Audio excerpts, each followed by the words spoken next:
Hello and welcome back to the Sacred Plant Healing Secrets Examined. I'm your host, John Malanca. Thank you for joining us on our final episode, Treating PTSD, Selecting Your Medicine, Dosage, and a Qualified Doctor. I spent the past 8 years learning what we've shared with you in these episodes. This series educates and empowers you to form your own outlook on cannabis and to consider it as an option in your prevention or treatment plans to vibrant health.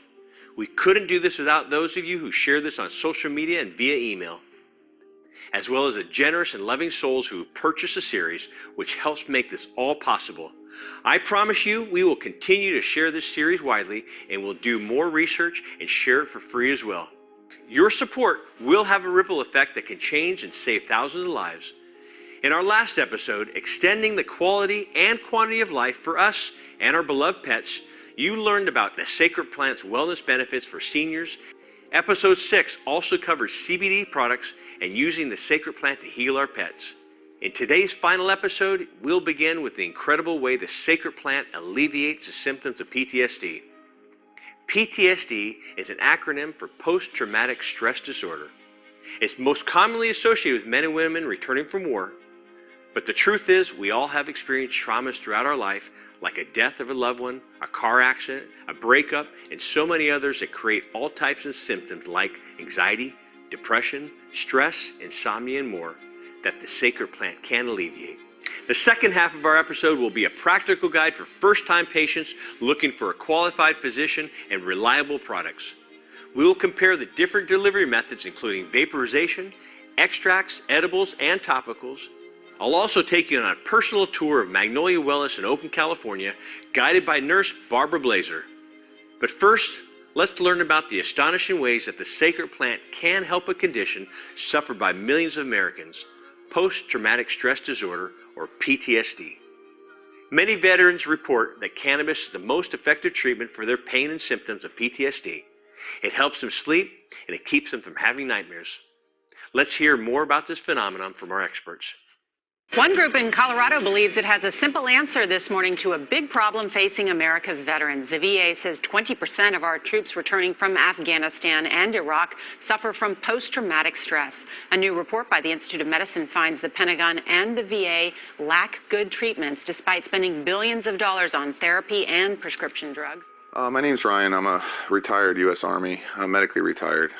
In 2009, I think what set me back. I was inside, not set back, but I had to find the way. But I was in the 2009 Fort Hood shooting, terrorist attack. And that was a very difficult time for me. I took on and sustained a back injury that day, as well as found this PTSD monster that plagued me up until recently and finally getting to move to Maryland. But leading up to that, the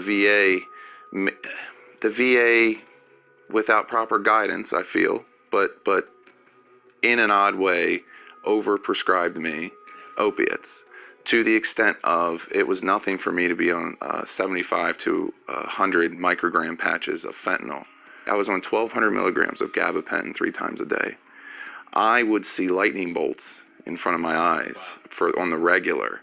I had multiple medicated seizures. I was on tramadol and gabapentin at the same time. Now, while I always fell back to the opiates, when I finally got the medicated detox in Pennsylvania and finally got off the opiates and continued fighting, I realized that cannabis and the Marinol was something I still was able to use, and it didn't affect my life in a negative way.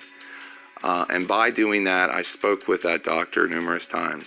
And finally, right before he took me off of that, he made it very clear that he wanted me to go see said doctor in my county and get on the medical cannabis program, and I did just that. I was extremely grateful. I believe it was December 1st. I remember being, I don't know why this gets me this way, but it really did. And because I had to stop. There was a reason I had to stop, and I had to stop. And I was really going downhill. Like, I could tell that my mental status was bad, my anxieties were bad.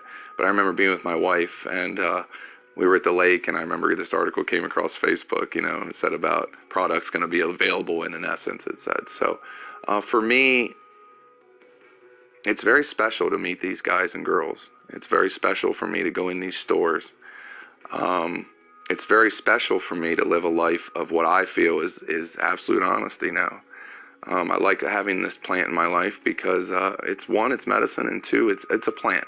Okay, let's just be real about it. It is. There's no deviations or manipulations at a factory that put this in a bottle for your home use. And it just really, really excites me to see where we're going, where we're headed, and the amazing men and women we have following in this team to fight for this and fight for others' healthcare. So I think it's great for us. When someone is exposed to an event that is life-threatening or makes them respond with horror or terror, a part of their brain gets activated, and they can start building these neurologic pathways, just like the people who learn how to knit or drive that do it without thinking about it. These pathways start to get emphasized that trigger emotional reactivity. Right? And so that's not going to serve the patient or the person who's been through trauma. What they need is rational thinking, self-governance, the ability to kind of control their inner state. How do we get out of our animal-like reactive emotional brain and get more into our thoughtful, interactive brain and be able to do that more and more often with greater ease?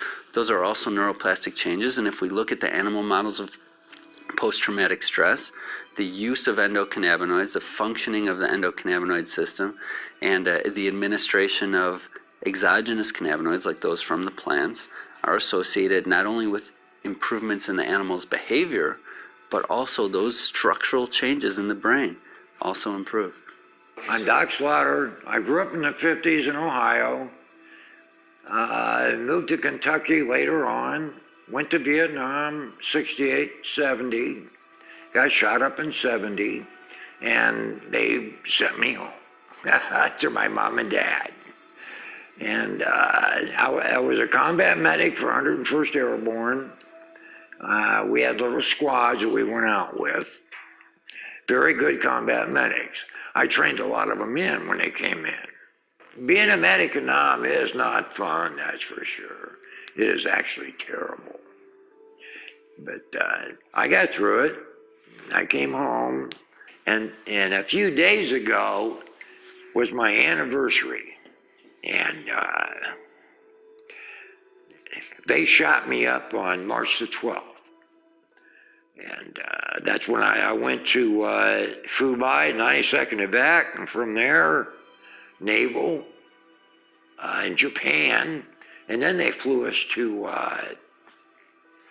DC. I noticed marijuana more for nightmares. Last week I was in Vietnam. It must have been all night. It had to have been all night. And it's hard to put up with. It is hard to put up with. Can't get rid of it. Well, it calms me down. It takes the stress out of my muscles. I don't tighten up all the time. It does. It just really relaxes me. I went off morphine. I really do. I went off my oxycodone. I went off all that. Well, it's not hurting anyone. We're not hurting anybody. If it helps us and it's God's plan, leave it alone. We're not causing trouble. We never have. We just like to sit back and just have a nice ending to our life. That's all I want. Mary Lynn Mathery and her husband Al Byrne founded Patients at a Time to educate patients and medical professionals about medical cannabis. Mary Lynn is a nurse and a leading expert in medical cannabis. Both Mary Lynn and Al are veterans who have advocated tirelessly on behalf of those suffering from PTSD. Post-traumatic stress disorder is a misnomer. My wife Mary Lynn will call it post-traumatic stress symptoms.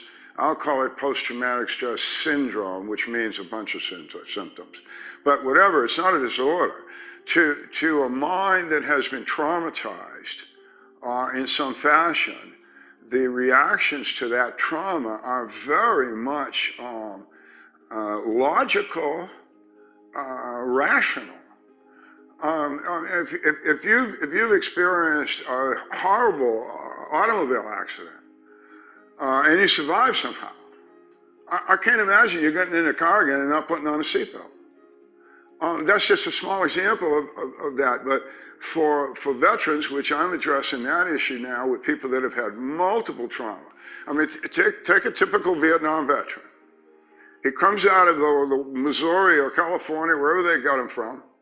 They drop him off in the middle of the jungle, and he's 18 years old. And he spends 285, maybe 300 days of his year there, either killing somebody or somebody trying to kill him. Every day. You have a terrible Tuesday, you somehow survive the night, and your future is to have a terrible Wednesday, if you live.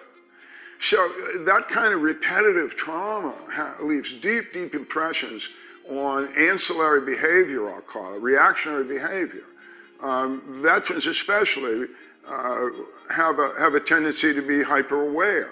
For instance, loud noises will send them someplace to hide. The other thing about the whole issue of this is that it will not go away, but it can be controlled. And one of the best controls, again, that veterans have found is the use of cannabis therapeutically.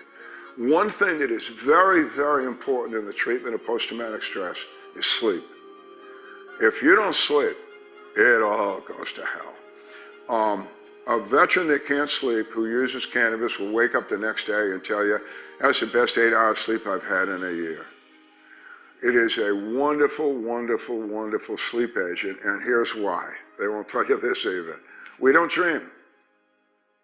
It kills dreams. We don't dream about girls. We don't dream about war. And to have nothing is a blessing.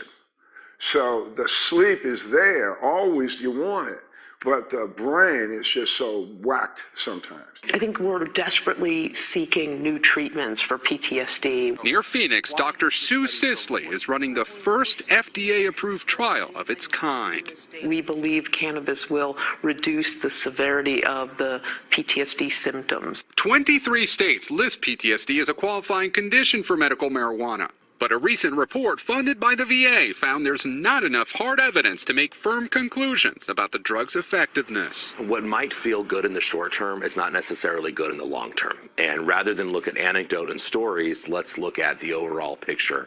Roberto Pickering just wants more research done. They're coming back from a war, and they're fighting a new war here in America, and that war is a suicide and opioid epidemic. A battle he hopes to fight with a different weapon. Gabe Gutierrez, NBC News, Phoenix. I look at it this way.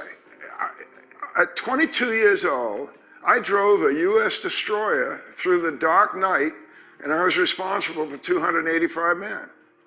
They gave me that responsibility when I was 22 years old, and I took it, and I did it right. I'm 75 now. You ought to believe me when I say that cannabis works for me. You put me in charge of a man of war. I thought you thought I was an honorable guy. Now I say I want to use cannabis to keep me from blowing my head off, and I don't have any honor anymore. You don't believe me? You don't believe all of us? There's millions of us.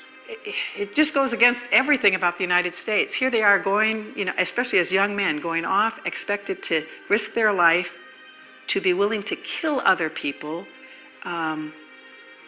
to come back totally messed up with their post-traumatic stress. And when they get back, they do feel insecure. Many of them don't go out in crowds. They won't do things. They keep themselves in their house. And they do have weapons. The good news is, for the most part, they're very good about their weapons. They know how to use them. They have a great respect for that weapon. It's a security blanket. So they can be on all these psychotropic meds, which they are put on for post-traumatic stress, multiple medications, and they will tell you, they will tell their family sees it, that they're going crazy. They're not themselves. And most of those meds that they're on, the antidepressants, as I said earlier, a black box warning may cause suicidal or homicidal ideation. And that risk factor is highest among like 18 to 24-year-olds. So here we have veterans, that age bracket, these young guys coming back with post-traumatic stress on multiple medications, feeling crazy, and they can have their weapon. I mean, it's absolutely nuts. And yet they get cannabis, they finally feel normal, they finally feel secure, and the government wants to take their weapon away from them. It's just wrong. And it's I don't know, somehow again, descheduling cannabis would be the answer. This is a plant, let them grow it, let them use it as they need to. This is a land of the free. They're out there fighting for freedom, and the idea that they cannot grow a plant is so un-American. It breaks my heart. I mean, I just... And there's a legislator in this place that really cares about it, veterans. Or we'd have medical cannabis. And then we could have it in our VA facilities, and we wouldn't be losing maybe 60, 70, 80 vets a day. So you want to have an opioid epidemic, you've got one in the veteran community, except the veterans have figured out the answer. We're smart people, and we learn how to rely on each other, and we know something. We know something, that if you use cannabis, you can get rid of the opiates, you can get rid of the alcohol, you get rid of the nicotine. Of course, veterans are not the only ones who are suffering from PTSD. Millions of people struggle to process the effects of trauma, violence, and life-threatening events. Mike Robinson suffered a severe accident when he crashed his race car into a wall. He suffers from traumatic brain injury, seizures, pain, and PTSD. Mike made an appointment with Dr. David Bierman to discuss how the sacred plant can help with his PTSD. No. In regards to post-traumatic stress disorder, this is something that we have more anecdotal reports on rather than scientific research. However, Dr. Susan Sicily, who's really a phenomenal clinician, is doing some research on cannabis for post-traumatic stress disorder. And certainly we have an enormous amount of anecdotal evidence suggesting that cannabis is useful for PTSD. And by taking cannabis, it slows the speed of neurotransmission, giving your frontal lobes a greater opportunity to apply more rational thought. You don't have to see things in terms of black and white, life and death, which is the way the midbrain, the reptilian brain, sees things. And that can be important, can be life-saving, but also it can be aggravating when it's not necessary to get upset or to get angry. So it literally stops the racing mind. Yes, exactly. That's what I find, is it stops the mind from just continuing thoughts that just are unnecessary. Right.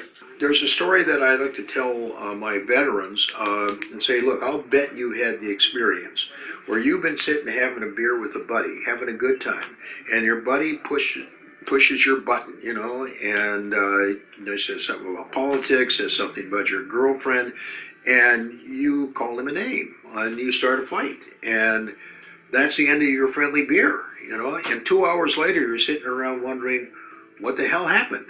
And what happened is that your midbrain, your reptilian brain, interpreted that as being a life and death kind of situation, or being a black and white sort of situation, and saw you as being in danger. And so you reacted as though this was something that was really serious, as opposed to, you know, just somebody sitting there BSing with you and having a good time.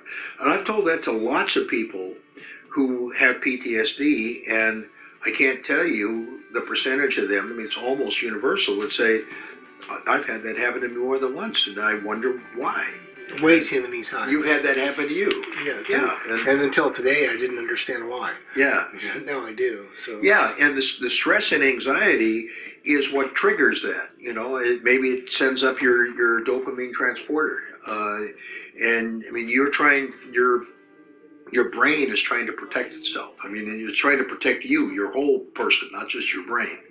PTSD. Yes. In the middle of the night, one of the things that happens, and I think a lot of people can relate to that, and you probably relate to it with other patients, is you wake up with the pretty dramatic, you know, sweat, and you're having a nightmare. It's like a night terror kind of thing. You know, right. With me, the PTSD comes from an auto racing wreck, and that wreck recurs, and I smack the wall again, and I'm awake. And now, I've had different reactions to using oral cannabis oils in the middle of the night, and I really wanted your input regarding the THC or CBD. It seems like when I use either one of them orally, it takes too long, but if I vaporize THC, the reaction seems to be better, although I wake up a little more tired. So my suggestion would be to vaporize, and I would use probably a 1-to-1 THC to CBD. I don't think for going back to sleep, unless you're worried about subsequently waking up, that taking it orally is necessary. What have you found? I mean, you found that vaporizing is better, right? Yes. Yeah. I find that has worked better. The CBD element, when it comes from the whole plant CBD, Right. That seems to work very good during the daytime for anxiety. Right. And for me, pain triggers PTSD too, if it's like that in sleep, because the amount of immense pain that occurred when I slammed the wall in the race car, I believe that causes. So let me me ask you to this wake up about like that. the waking up and the cold sweat. Is at what time of night is the last time that you take cannabis? Is it right when you go to bed? Normally, Normally it's right before I go. Okay, good. And do you have any idea how much CBD and how much THC you take at that time? You know, that could be my error. I don't do the CBD right before I go to bed, just because it's sort of uplifting for me. Well, the CBD is an anti-anxiety, so you might want to take a little bit of CBD. And the other thing is you may want to take a look at some of the terpenes. And one of the things that you might consider is myrcene. Myrcene is found in mangoes, but it also will increase the anti-anxiety effect and the pain relieving effect. So you may want to try some mango juice or a mango before bedtime and see if that makes any difference at all. That's interesting. I hope you now have a good understanding of the amazing way that the sacred plant can treat PTSD. It's truly a crime that our veterans are being prescribed addictive pharmaceutical drugs when this natural option can bring them relief from both pain and PTSD. Let's hear from some of our experts about the different ways that a patient can ingest cannabis and which cannabinoids are showing the most therapeutic benefits. Our experts will show some crucial tips for first-time patients, including a method called microdosing. Well, I always recommend that a person vape first. I always recommend that they vape first with a 1-to-1, either a flower or a tincture, where the CBD to THC is a 1-to-1. They kind of cancel each other out. Then, depending on what their problem is and how well they do with that, and take 2 puffs, or take 1 puff and just wait. Wait 4 minutes, you'll know how you feel. If you're not getting relief, take another one. Wait about 4 minutes. It will peak in 10, see how you feel. Now you know, okay, the next time I feel good. I'll take 2 puffs to start out with. Or if you're not getting that much, start going up a little bit on your, if you have pain, start going up on the THC, and they have a lot of hybrids. I also have had people tell me that when they don't start with I would not recommend starting with an edible. You can have an onset of generally 1 to 2 hours, but up to 4. So what happens, what they do is they'll take 1, they don't think they're getting a good response, they'll take more, next thing you know, they're very high, and it can be very uncomfortable. You can be nauseous, you can be dizzy, you can have a time distortion, but that will just go away with time. I mean, you just have to wait it out. And it's good to have like juice or something like that, just wait it out. And what I tell people, though, is that if you're going to start and you've never used cannabis before, it's really good to have maybe like a small syringe or a tincture of CBD only. And that way you can put it under your tongue after you've taken your cannabis. And if you're having an untoward effect and you don't like the way it makes you feel, it's generally because the THC is too much for you. Just put it under your tongue, wait a little while. But sometimes the last thing people really want to do is take anything more if they're in that situation. But the CBD will sort of mitigate the action of the THC. And so what I found is that 15 milligrams of THC along with 15 milligrams of CBD gives the person the analgesic effect from the THC, gives the person the anti-inflammatory effect from the CBD, and it brings down the high, the euphoria, to about the same as if you were getting 8 or 9 milligrams of THC. So for most people, they get the therapeutic relief without the untoward side effect that they want to avoid. So people that don't have experience with cannabis, I have some basic suggestions for them. One would be to find a cannabis product that's reliable. This is easier said than done. And when I say product, I think for people brand new to cannabis, the best way to start it would be with a liquid medicine. So these are drops or sprays, typically a tincture or an oil that can be applied to the mouth. It gets absorbed to some extent through the blood vessels in the mouth and then swallowed. And I like to start here for a few reasons. One, it's easy to get the right dose. So you can start just below the dose that one would expect to have any effect, so what we call subtherapeutic. You take a very low dose and notice nothing, and then you can very gradually work up until you find a dose that's right for you.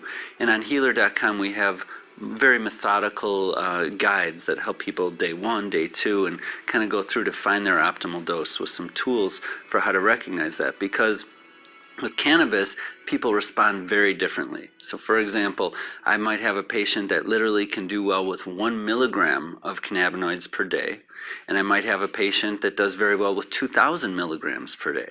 So you don't see a dosing range like that anywhere else in medicine. And then within this very broad range, there's some really quirky dose response effects that we call it, which means for most medications, people expect if they take more, they're going to get a stronger effect. If they take more, even stronger. That's really not the case for cannabis. After a certain point, you take more, you get less of an effect. And then if you take a lot more, sometimes you can get a strong effect again. So we've developed some strategies to help people navigate that.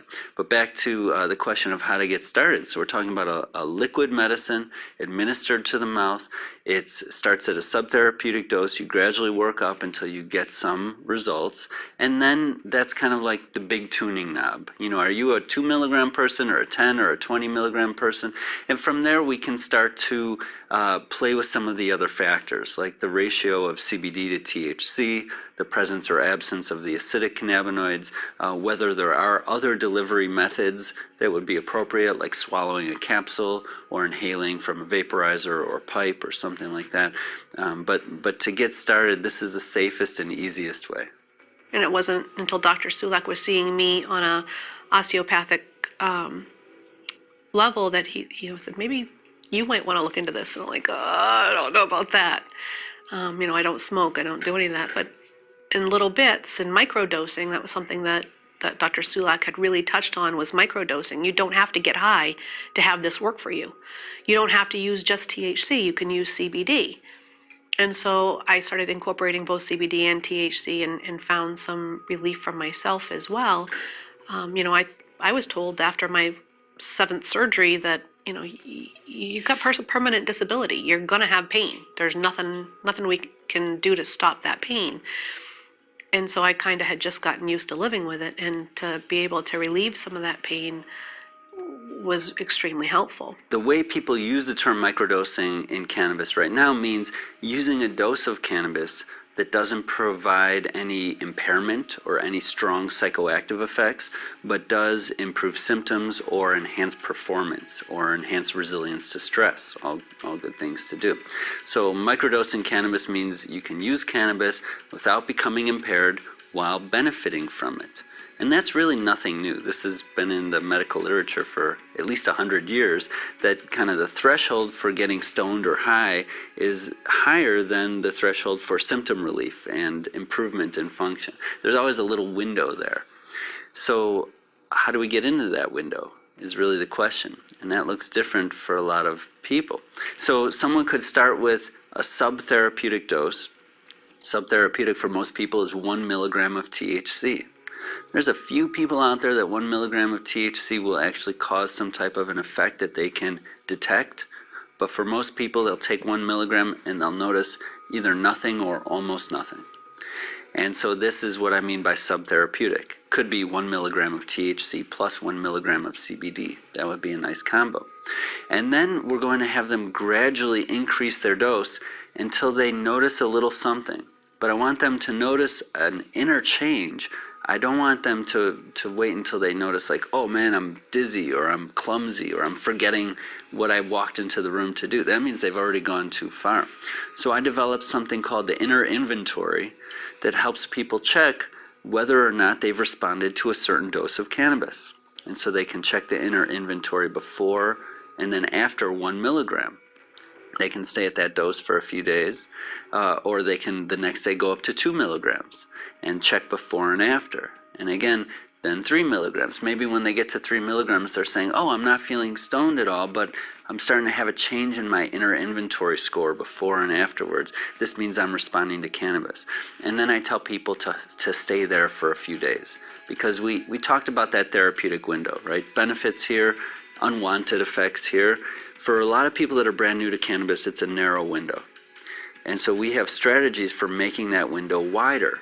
One of those strategies is adding CBD to the THC. That makes it wider. Another strategy is simply going slow with the cannabis, because very low doses of cannabis will actually make people more sensitive to it. And so for a while, even after I'd spoken with Dustin and really gotten kind of my first glimmer of hope, I was still really scared that it was going to cause me to go back out and ultimately go back to heroin. And I began with microdosing. So I was using a very small amount, and I initially started with just smoking it, not even in a vaporizer. And I was just doing one very, very tiny puff, and that was just how I started. And then I was keeping a log of my pain and how if it was helping and any symptoms that I was having. And then, as I began to trust the plant and I began to trust my experience and to see that, I wasn't running out the door to go put a needle in my arm, I began to see that it was actually this wonderful, wonderful tool to help me function more in my life. I was able to take care of my kids again. I could get out of bed in the morning and go through my day without needing to, stop every 5 minutes to sit down on the couch. It was really, continues to be such a huge gift in my life. Are you enjoying the show so far? Are you learning a lot of great information? Do you want to join our movement and support our mission to inform the world on the truth about cannabis? Then please consider supporting our cause by owning this complete series so you can watch it again and share it with a loved one now or in the future. Your support allows us to continue researching the sacred plant and spreading our findings for free. Also, a portion of each sale gets donated to charities that are helping people every day to find relief for their pain and to change the unjust laws so people everywhere can access the plant legally to heal. Simply click the banner below to join the movement and support our mission. I thank you in advance. It's people like you who are truly helping to change the world. This is the part that other docs are going to struggle with. It's how do you figure out how much oil a person needs? And is there a change between a younger adult and an older adult in the amount? What's just like an opiate naive person, there's a cannabis naive person. The cannabis naive person isn't going to require as much as someone who has exposure to cannabis. How do you compensate? How do you build that? How do you design that? And is there a guide out there? And for folks with those dosages that are psychiatric and for those things that are related to HIV and cancer, where a steady state dose provides not only comfort relief but symptom relief, you want them to have a steady state. And for that, yes, the next level is, okay, what form of the oral or the droplet forms do you want to use? How do you want to absorb it? And then if you don't want to do this, you want to make your edible, let me give you some guidance on what the safest way to think about and work on this is. Because you know as well as I do, there are these fabulous blogs of journalists that went to Colorado, and each one says the same thing. Oh, I just bought some gummy bears. And you know what? I'm going to take one of these and see what happens. And then they're like 20 minutes later, well, nothing really happened, so I took another. And by about an hour when they took that third one, they're on a different planet, and it wasn't exactly. Triple dose. Yeah, so you hit 3 times the dose, you're going to have 3 times the effect of what you should have. And because of that, those are the things we're trying to avoid. This guy just did the wrong treatment dose for his problem, or what he was trying it for. And that wrong treatment dose then led to bad outcome. And I don't want my patients to go through that. So yes, there is a regimen. It's not hard and fast. Yes, we built it over time. For me, it's been over 8 years now, almost 9 years of trying to learn the dosing and tie it to patient profiles, but not so much diagnoses. I mean, in Western medicine, what I learned and grew up with, we created, people came in with symptoms, we changed those to diagnoses, then we have a diagnostic code with that. The next symptom has another diagnosis and a code. So it's symptom, diagnosis, code. And then treatments have to have codes, and all the codes have to match up if you want to get paid. Things don't work well most of the time by diagnoses. It works if somebody has an obvious diagnosis, it's going to be figured out, and they're going to be generally treated. But a lot of the patients that I see have 8 or 10 diagnoses, and the diagnoses list really doesn't mean anything to me, because they can't possibly all be true, because the patient would not have survived it. But it's what's going on with them. What are the mechanisms in their bodies? Can you explain the difference between the acid form of THCA, CBDA, as well as THC and CBD? So here with THC, it's actually not THC when it's raw. It's THC acid, and it has that extra oxygen, actually a carbon group and an OH group. And when it's heated, that goes off as a CO2, carbon dioxide, and becomes THC. And the same thing happens with the other 115 or so cannabinoids. They all come in nature as the acid form are heated and become the, quote, active form. So up until a few years ago, I remember I was at a conference up in Nova Scotia, and my goal of that conference was to ask Meshulam and a bunch of the other people, very knowledgeable people, so what about THCA? What about these other acid molecules? I maybe asked about 10 or 12 professors, got about 15 to 17 different answers, including that it's not absorbed, including that it doesn't cross the blood-brain barrier. So, but then we started hearing rumors that maybe did have some efficacy. So basically came home from that conference, and we made the THCA oil, or I directed the chemist to do it. And we're using it now for lots and lots of illnesses. CBDA, we're having some early luck with myasthenia gravis and some results. CBDA classically is supposed to be very, very effective for nausea. So all the molecules are there for a reason. And they've been evolving for a very, very long time. Educate me here, because I always thought the THCA portion of the cannabis plant was taking it raw, not dried yet. Well, there's 2 ways that you can take, at least 2 ways that you can take THCA. One is just taking raw buds, plants, and I tell people not to use a grinder, because that'll generate heat and convert it to THC, but to grind it, and especially for the cancer patients, to take a good gram of that every day and put it in some yogurt.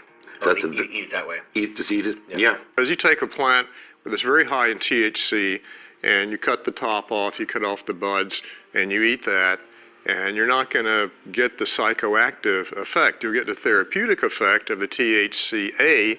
It's in the acidic form, THCA, and once it's heated, it converts to THC. There's a carbon bond there that's broken called a decarboxylation with the heat. So if you smoke it, then that breaks that bond, it converts to THC, it's psychoactive. You put it in a brownie and you bake it, now you've got something very psychoactive. This is the part I think people have trouble with. THC got a bad rap, but it was a political bad rap. Medically, it has a purpose. So there are folks who are going to use 100% CBD that won't have the perfect outcome. There are people who are going to use 100% THC that aren't going to have a perfect outcome. And there's a reason for that. And some of the biochemistry and data behind it is robust, and it suggests that there's an entourage effect. that it's not just THC and it's not just CBD alone. And if you study it, CBD has an agonist-antagonist effect on certain neuromodulating properties, and THC does the opposite. So it's a combination of both together that supersize that endogenous cannabis effect. It's not one or the other. And if we take a one or the other approach, we're going to miss out on a lot of opportunities to fix things. So in a lot of cases, the combination of both will then boost its effect. Let's talk about cannabinoids. With over 100 cannabinoids that are out there that they've already discovered and discovering more each and every day, what are the ones you work with mostly for your patients? I know THC, we've talked about CBD. Do you work with THCA still, as well as CBDA, the acid forms? Are you working with THCV? Can you talk about what you guys are doing with the different types of cannabinoids? Yeah, obviously, I mean, the one we started with is THC. That's the one I think primarily everybody knows about. It's the psychoactive component in cannabis. I'd say majority of the population, when they think of cannabis, that's what they think about is THC. But there are also, a lot of other cannabinoids that are beneficial that help the human body. I think the second one people have heard about is, and now what's now becoming more popular, is CBD. It's also a cannabinoid found in cannabis, has a ton of benefits as well.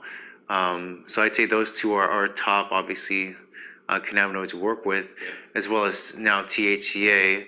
A lot of benefits with that as well. It's another compound inside cannabis.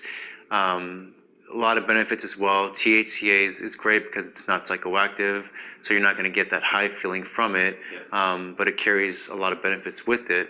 CBDA is also another one that is starting to become more popular that we're seeing now that we have the technology to extract these compounds from the plant, and now that legalization's here, we can actually have real scientists come in, extract these plants, research it a little bit more. So now we're finding a ton of benefits from these other cannabinoids that we didn't even know were there before.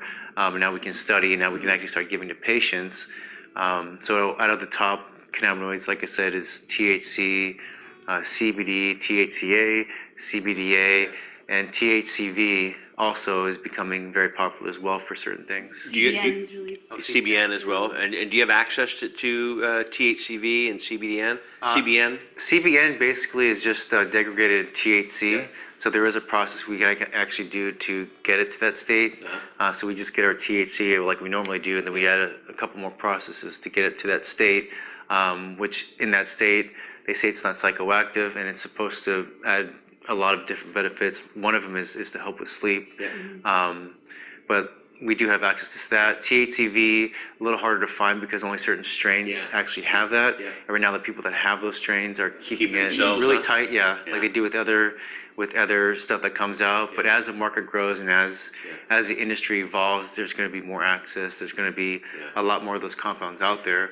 I remember that's what it was with CBD. Now no one really knew what CBD was. No one really had access. The people that did have access didn't want to share. And now so it's blown up. Everyone's doing it.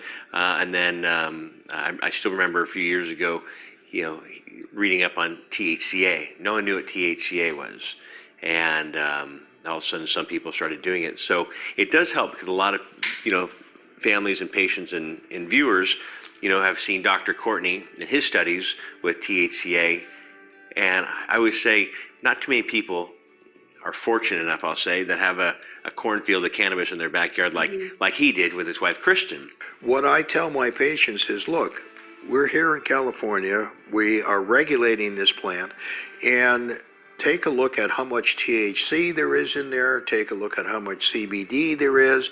You might see if they say how much CBN or CBC, but I don't tell people what strain to get because the strain names are for marketing, they're not for medicine. And the strains are, like I say, they're just a different profile of cannabinoids and different profile of terpenes, and the way they interface into our physiology and the difference that makes.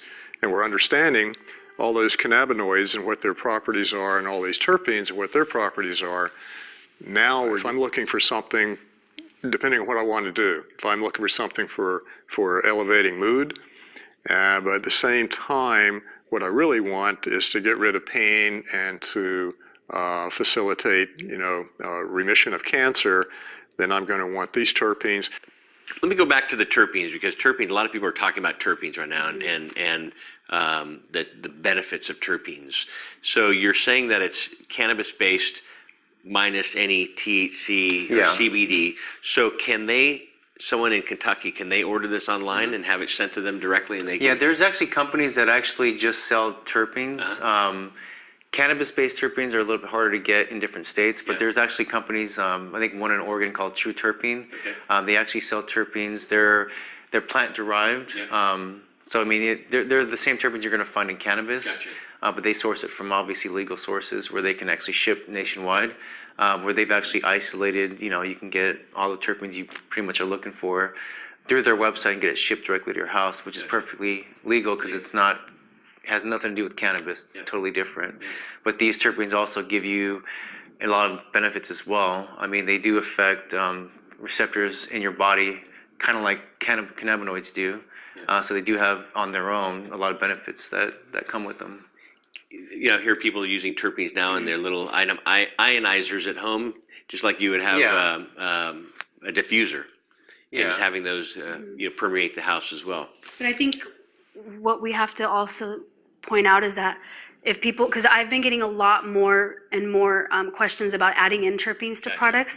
So I know that there's more talk about terpenes and with cannabis, but I think what we also have to point out is that there's also toxic levels of that's these one terpenes, thing so you have to be really careful. Yeah, that people need to be careful about, especially if they want to do it themselves and add these terpenes. There are dangerous amounts, toxic amounts of these terpenes that you can put in there.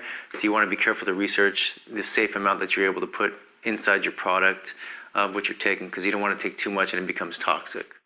In addition to the different dosing methods that we just discussed, many of you have asked about the process of finding a doctor to recommend medical cannabis.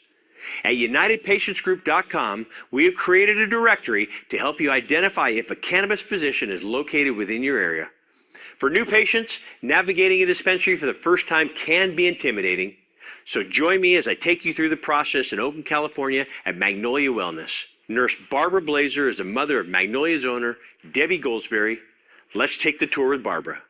Welcome to Magnolia Wellness. Thank you very nice much. to have you here. Is this your first time at Magnolia? No, actually, I'm a patient here at Magnolia Wellness. Okay. And I thought you'd be a perfect location to show our listeners and our followers how a dispensary, a well-run dispensary, is run and what you do for the community and what you do for your patients. This is new since the last time I arrived. Okay. So this is your new museum, cannabis museum. So you want to share Sure. with us? I mean, with the new laws, your business must have grown since January 18 with the new adult use laws that were now in effect here in California. So have you seen a whole different type of patient that has come in here? I would say that our business has significantly changed. Yes. And so if we took January 1st as the first day of the rest of our lives, on that day, it was very interesting, large groups of ethnically mixed people came. We had never had a large population of people from China, people from India, who finally felt free from stigma to come in. And they came in groups of 3 to 6 in a family group. Wow. And so the way that the dispensary is set up, it's meant to welcome people in. We want people to feel immediately at home, comfortable. We don't want to be the doctor's office. So I think that maybe the display is a good place to start. Okay. There's an attorney out in Ohio who was working on legalization, and everybody said, well, it's never been legal. And Donnie Worcestershire set up this display to show people that indeed it's been legal many times, many places, and people have used it since Egyptians. So that's kind of where I always start. Okay. I don't know if you can see this. Have you ever seen these I have. cans I'm very before? familiar with that, but I think our followers and listeners would like to hear about. That's a federal. Right. So the federal government for years, and I couldn't tell you, 20 years, have been providing cannabis. In fact, at the conference that I went to, Alice O'Leary Crandall. Alice O'Leary Crandall. Her husband was the first patient that the federal government started making marijuana. There are now still 3 people still alive that are in the program, and every month the feds send them a tin with I understand, the worst cannabis pre-rolls that have ever existed. But they're free and it's very funny. It's illegal, but the feds are growing it and selling it. So in our cabinet, we teach classes here on how to grow, and we have books that support that. So when you have time, you'll want to see that. Okay. We are the only dispensary, we believe, in California that has a legal license to have on-site consumption. Okay. And what does that mean? Well, we actually have what we call, this is right now our vape lounge, and you can bring your own cannabis. Okay. You can buy cannabis. So if you're a compassion patient and you get a free bag, you can come over here and we'll teach you, if you've never done it, we'll teach you how to use the Volcano. Okay.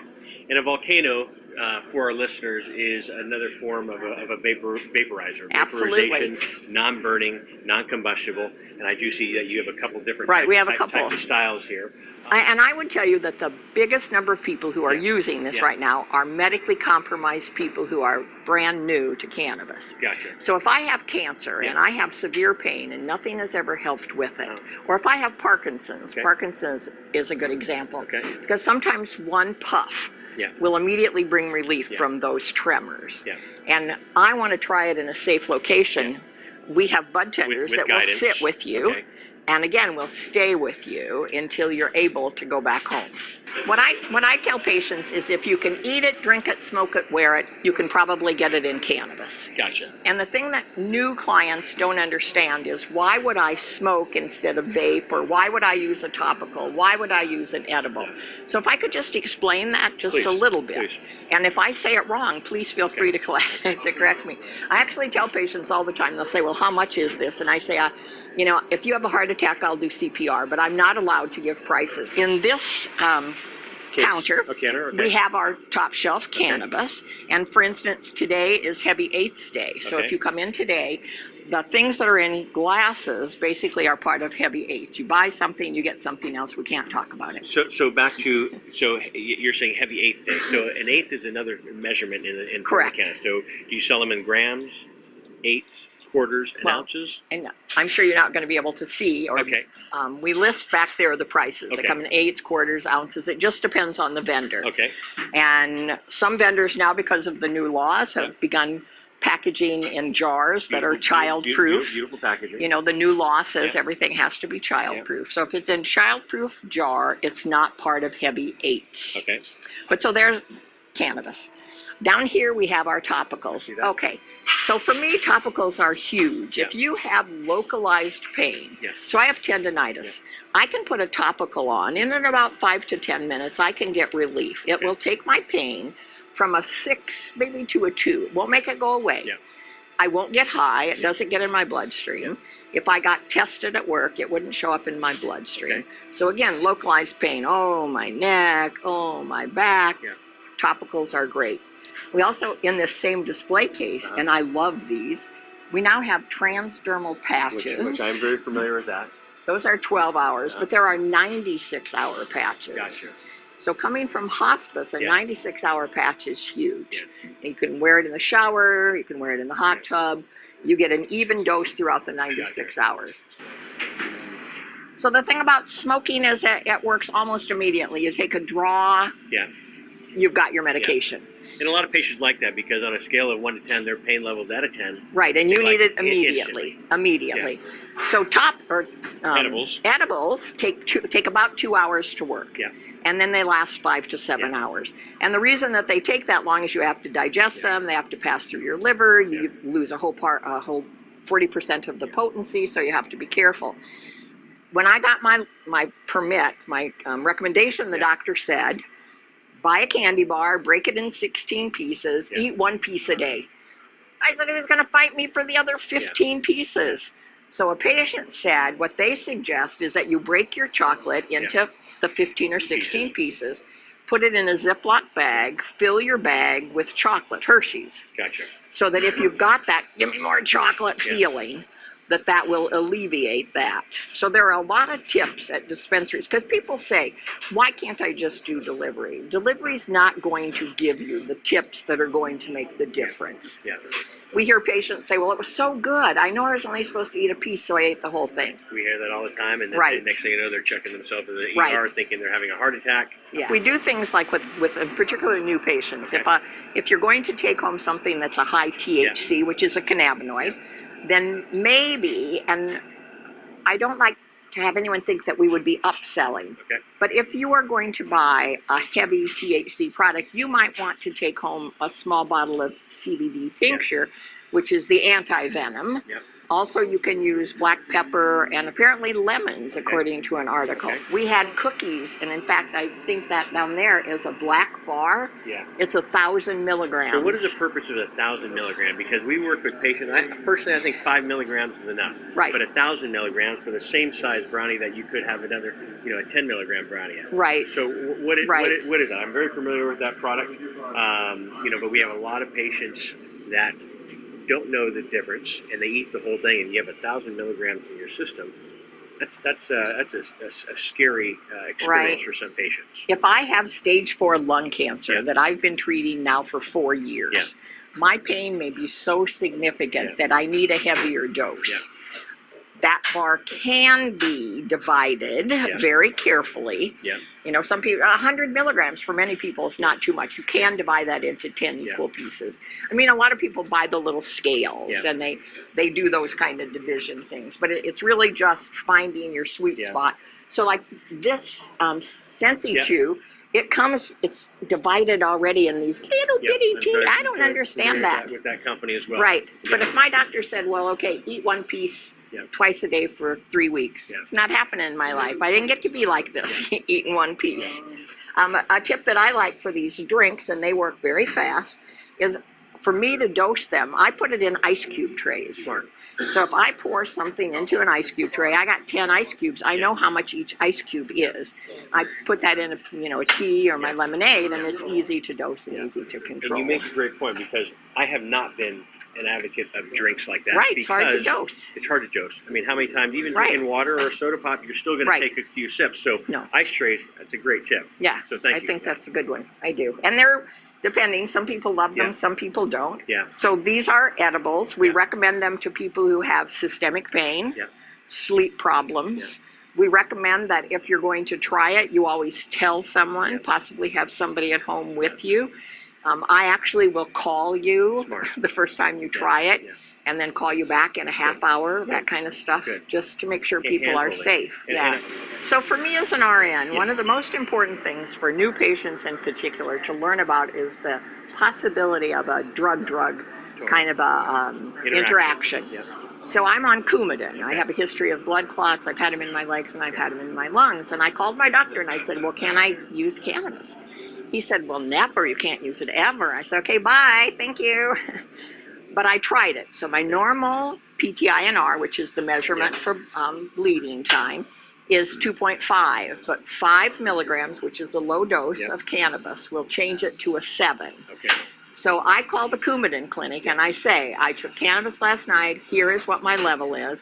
They say take 2 pills instead of 1.5 for 3 days, retest, and continue what you're doing. So are they educated on cannabis? They are more educated than most places, but I think that you have to ask your doctor, understand he might not know, and then keep track of what you're doing. You don't not do something just because some outdated textbook said it's not safe. I'm sorry, I wanted to just point out a couple things. And then what happens normally is after I do this, if I need to meet with the patient, we'll sit down, we'll go through some of the medical aspects. But I like to show people what's here. And in this display case, we have tinctures. Tinctures are great for systemic pain, anxiety, depression, almost anything. They go under your tongue. You have to keep it under there about 5 minutes. It gets absorbed in your mucous membranes. You then swallow it and maybe take a drink. For 5 minutes? 5 minutes. Wow. And then it lasts 2 hours. So when I drive home from here, it's about a 25-mile drive. It can take 2 hours. There better be a tincture sitting next to my chair. Gotcha. So those are good and they're fairly safe, and there's all sorts of different kinds. You can get high, you can get mellow, you can do anything.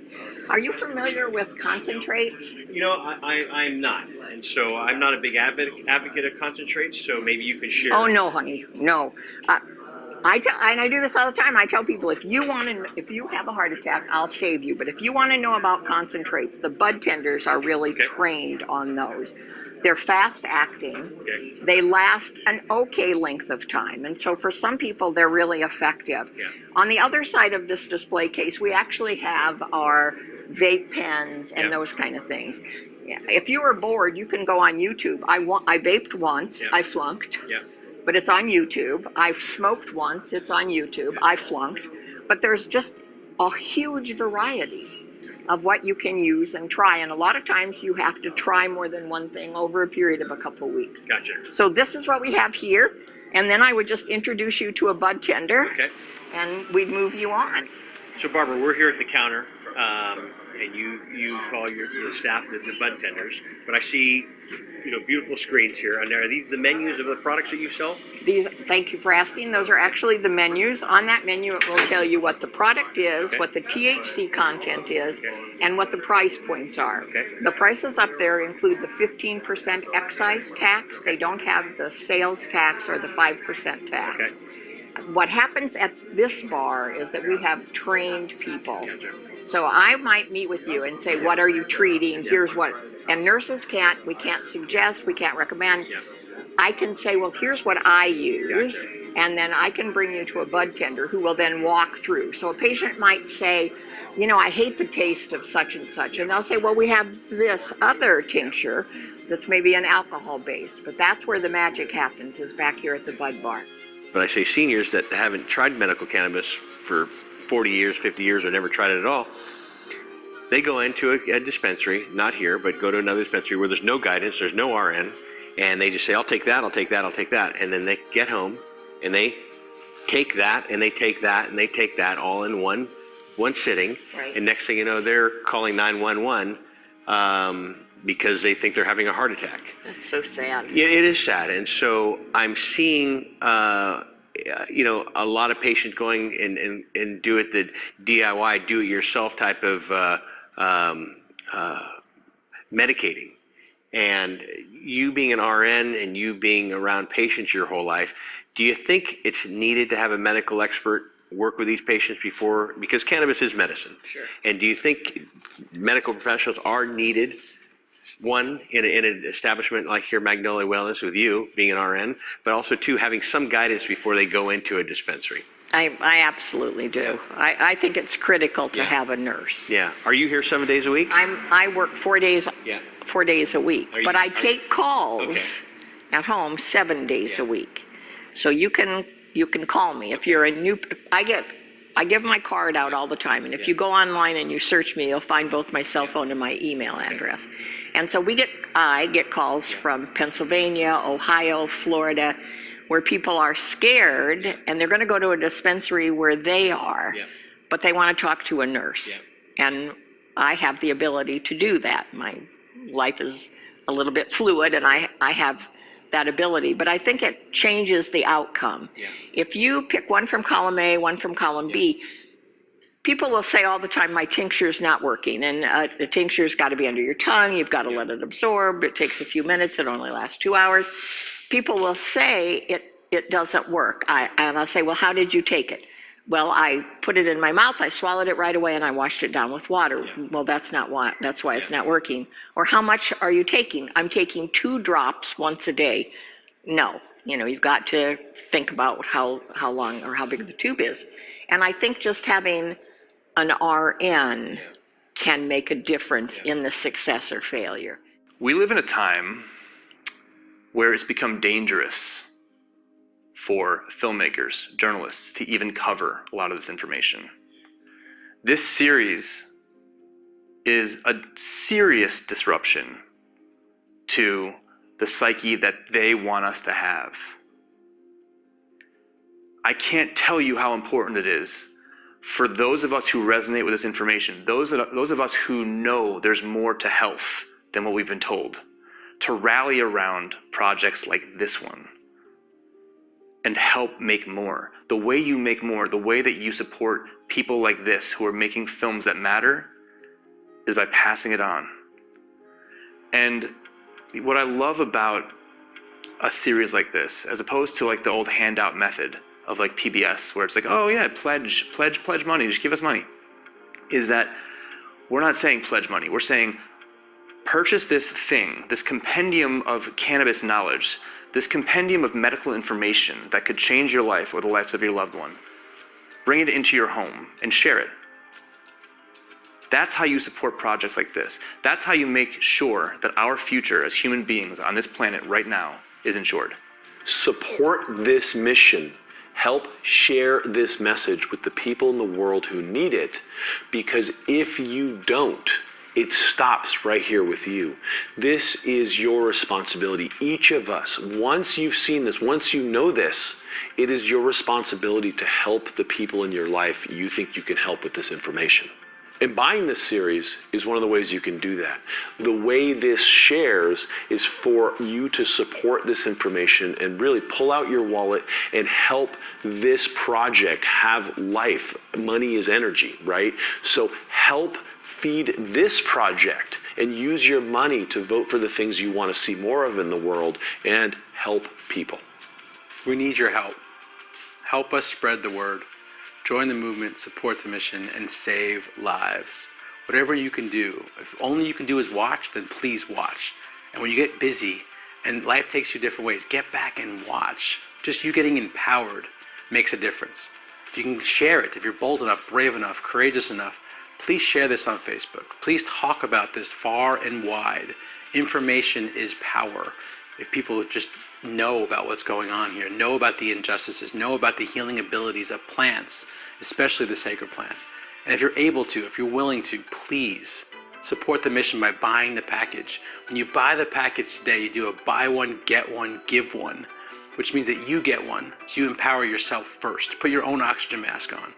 Second, you get to give one to a loved one. If you don't have someone you want to give it to your church, give it to your library, put it in your work library, do something to get the message out. Number 3, you get to give one to a complete stranger whose lives can be changed or saved because of a gift that you gave. So please get involved. Please support us. Thank you so much.